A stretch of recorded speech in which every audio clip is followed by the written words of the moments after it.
В такъв случай ще използваме сравнителен търг. В сложни и мащабни проекти отделно се разглеждат разходите и отделно предложените технически решения.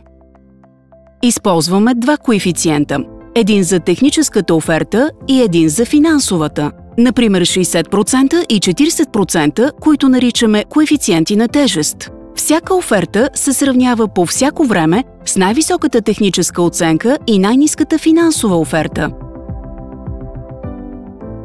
Сравненията, заедно с коефициентите на тежест, се изчисляват автоматично от тръжната система и се представят като комбиниран сравнителен резултат.